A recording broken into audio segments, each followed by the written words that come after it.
Anong mensahe ang kailangang marinig ng mga Libra sa period na to? Pwedeng nangyayari na itong magiging reading o mangyayari pa lang. Kung hindi man para sa inyo itong magiging reading natin, di baka para sa someone na malapit sa inyo o sa someone na makilala nyo mismo. Baka may lumabas na gender mamaya, gawin nyo na lang energy, masculine at feminine energy. Pwede rin naman na huwag nyo nang pansinin ng gender. Hindi ko masasabi kung anong magiging reading, kung positive ba o negative. Depende sa kung anong mapipick up kong energy. Walang masama kung papanorin ang sun, moon at rising sign, kasi bakalin man sa mga yan ay mag-resonate na sa sitwasyon nyo. So, babasahin ko muna itong unang spread kasi may pangalawang spread pa tayo. So, sabi, depth, awareness, importance, value, influences, attachments, third parties, peers, divine masculine, young masculine energy. Ito na yung pangalawang spread.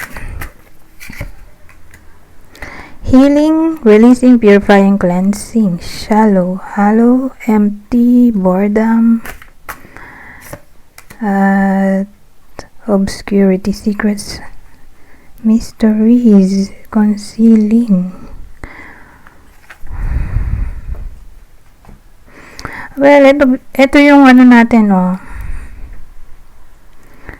subject, divine masculine o masculine energy.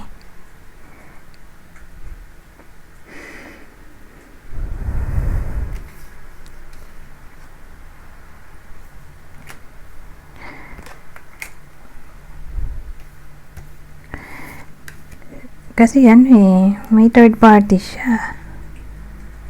Alamin natin kung anong klaseng third party ba ito.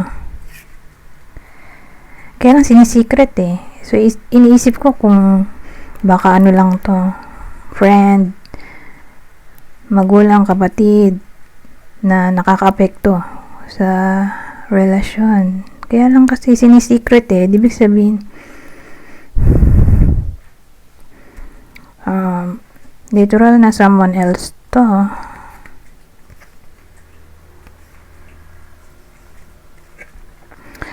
Pero sa case na to, tingin ko, kaya lang nagkaroon ng third party ay bored yung masculine energy dun sa feminine energy. So, pag sinabi mong masculine energy, pwede siyang lalaki mismo or babae kung extrovert. At yung feminine energy ay pwedeng babaeng tao o lalaki kung introvert. So, kayo na lumugar kung anong energy niya. Kung di man para sa inyo tong reading, di baka para sa kakilala nyo.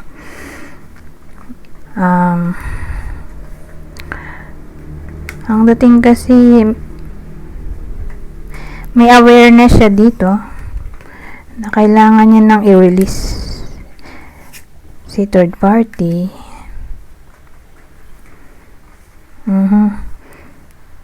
Kaya lang mukhang dito alam ng partner niya. Kasi sinisecret niya dito. So again, kaya lang naman nagkaroon nun. Kasi nga bored siya. So, hindi talaga siya seryoso doon sa third party. Ngayon, nagkaroon na siya ng awareness na kailangan niya nang i-release tong third party dahil di naman talaga siya seryoso doon. Kasi yung pampalipas oras lang. Ganun ang dating. Ngayon, punta tayo dito sa future outcome.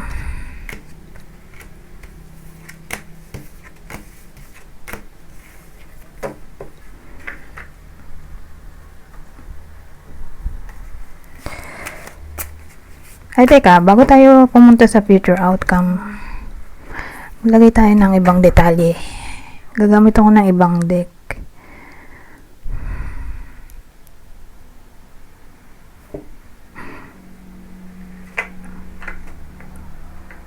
Ito. Ibang mensahe. Mula kay masculine energy.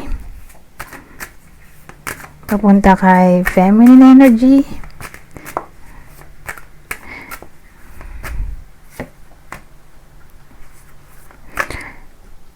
I have lost all control of my life. I keep messing up. So, feeling niya na wala na siya ng direction kasi sabi niya dito, feeling lost siya eh. Parang hindi niya makontrol yung buhay niya. At palagi siyang napupunta sa magulong sitwasyon.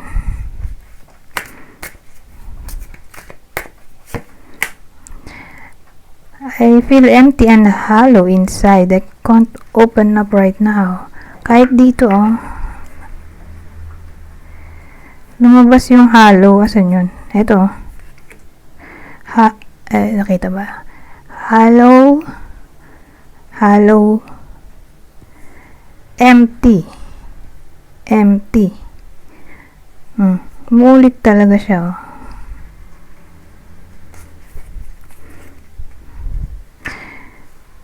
na ang dating feeling empty at hollow siya sa feeling empty siya deep inside.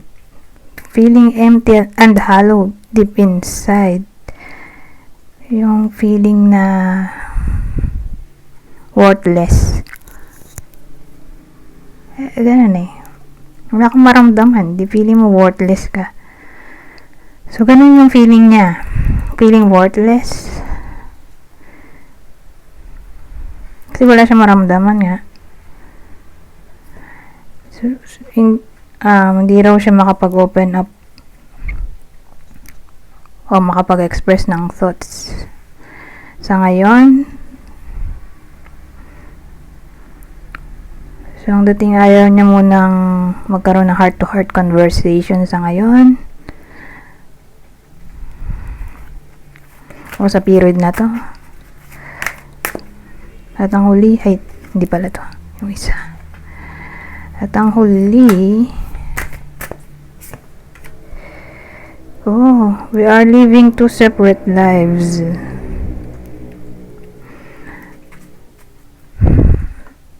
So, sa part na to, ang dating feeling niya magkaiba sila ng mundo o ng buhay. Kasi usually kapag in a relationship, para lang kayong iisa. Diba? Isang soul. Pero pag ganito, feeling niya detached siya dun sa feminine energy natin, na hindi sila buo or iisa. Nagmukha silang magkaibang tao. Malamang magkaiba talaga sila, pero pag ganun kasi may indifference, ang dating may incompatibility or di na ganun kamalang isa't isa.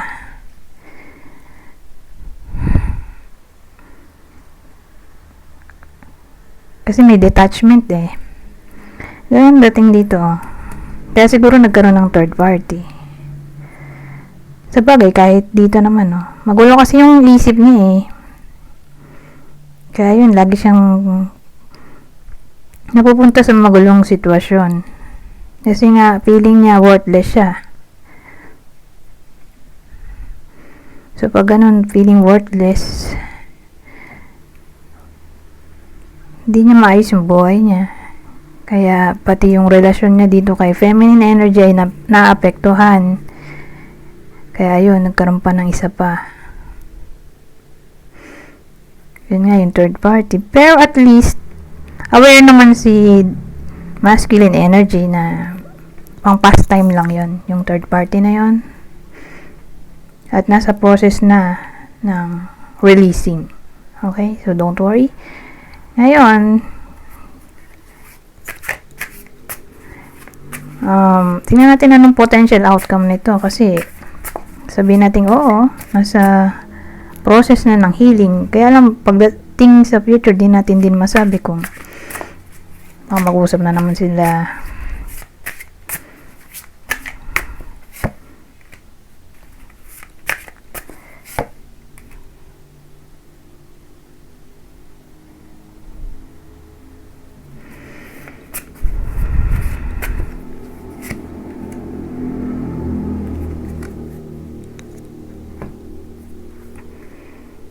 So, dito may damon tayo, oh. Temperance at the Lovers.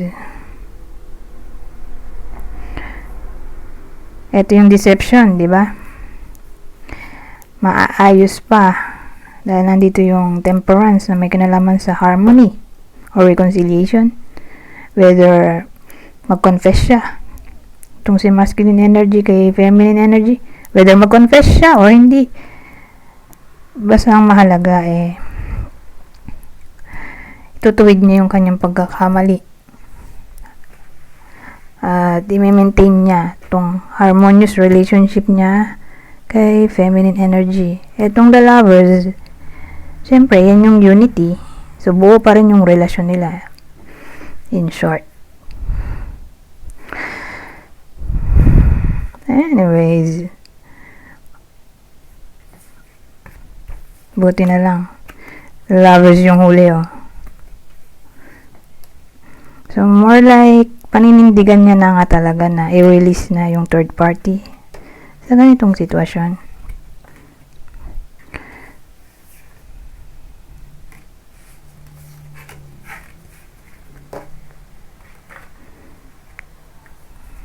Teka, saan ba yung kanina?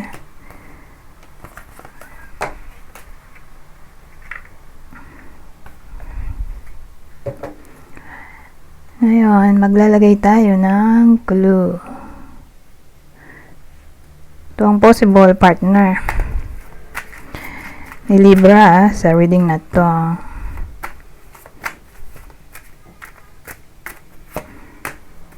Kasi syempre, yung bida natin ay si Libra. Ang possible partner niya ay Sagittarius, kapwa niya Libra, o Pisces.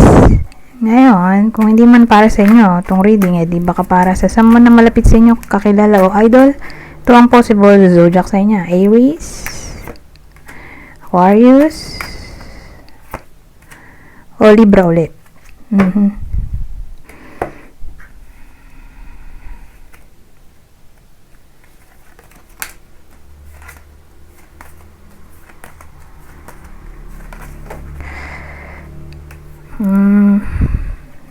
May clue pa pala tayo, no? Isa pang clue. So, same instruction. Kung hindi man para sa inyo yung clue na lalabas mamaya, di baka para sa person nyo, kakilala o idol, ito ang possible clue. Okay? Kunin nyo lang yung clue na sa tingin nyo i-fit sa sitwasyon nyo o sa kakilala nyo. So, may someone na maikli ang buhok. Hanggang balikat siguro. Or wala pang balikat. Tribal. Oh, may tribo. May someone na may tribo. Ito. So, kanina kung hindi maikli ang buhok. Na yun nga. Hanggang balikat o wala pang balikat. May isa naman na mahaba talaga ang buhok. Lampas balikat o hanggang ano na nga baywang wherever, basta mahaba yung buhok. Sabagay, third party situation to. So, alin man dyan ang pwedeng tumama sa mga mag-lovers, third party, kasi third party situation to. So, yung clue natin pwedeng tumama dun sa mag-lovers, third party, or kung di man para sa inyo, pero tingin nyo para sa kakilala nyo, di dun tatama sa kakilala.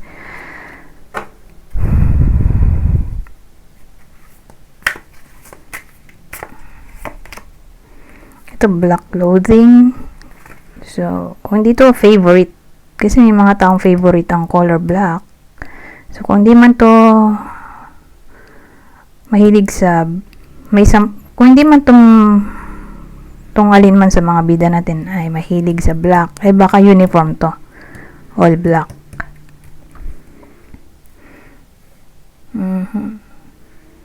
So ngayon, punta naman tayo sa susunod na senaryo.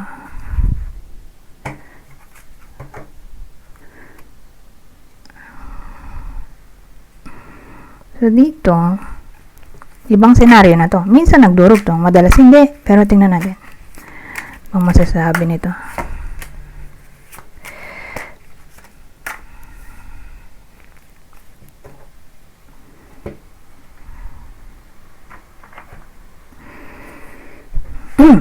So dito meron tayong feather, saka spider. Kaya yun, mukhang makakatanggap ng mensahe ang iba sa inyo mula sa someone na mayapa na, at ito ay babae.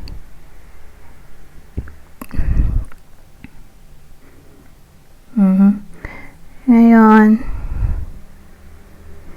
kung dito mensahe ay may ano siya gift. So, ewan ko kung paano masisend yun. Basta may mensahe siya or gift. So, again, babae. Babae yun. Babaeng na mayapa na.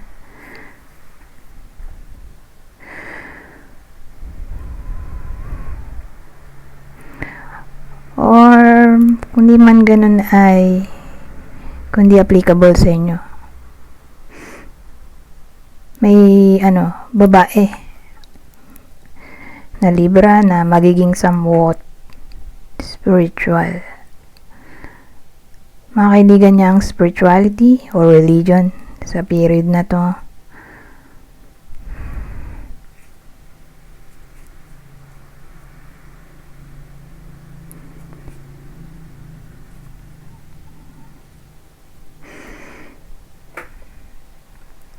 Pwede rin naman na sabihin natin empleyado yung iba sa inyo.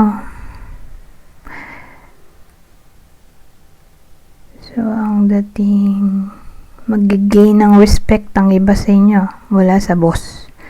Boss nilang babae. Na parang ma-appreciate ang iba sa inyo ng boss nilang babae.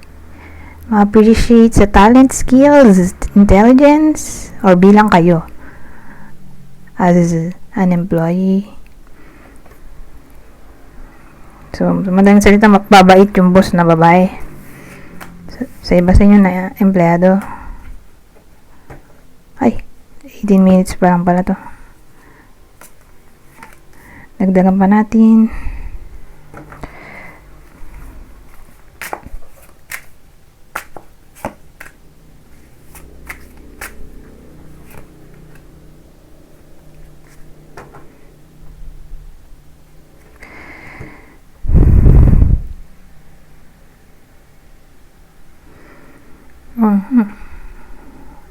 May herb tayo. Tapos arrow. Ito.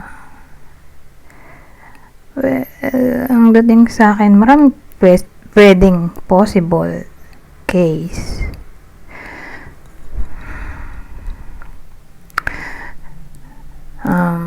Unang senaryo,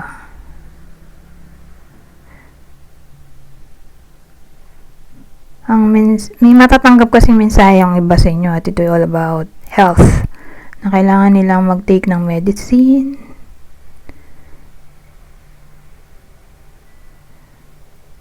or i-heal lang sarili sa form na alam nila.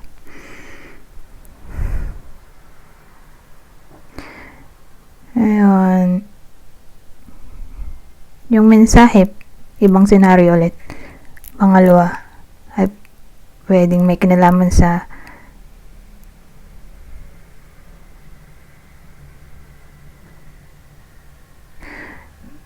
may kailangan silang idagdag or bawasan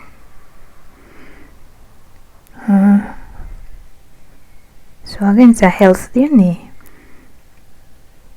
Parang pagkain to ah. So more like diet. Diet or supplement. Para babasahin.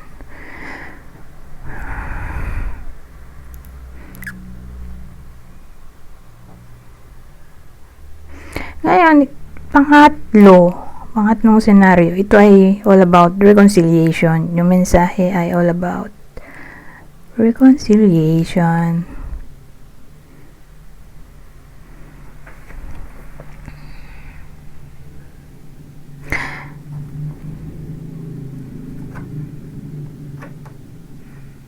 May pang-apat pa ba to? Oh, yun lang, reconciliation. Ay, 21 minutes na. So, mag-end na tayo dito.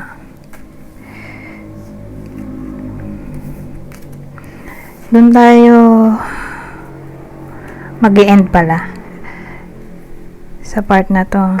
Ito yung general advice. So, ito yung pinaka-last deck. So, again, nasa ending part na tayo. Babasahin ko na lang tong part na to para mabilis. Madali lang namang intindihin to eh. General advice na to sa period na to. Isa lang. Okay? Para mabilis.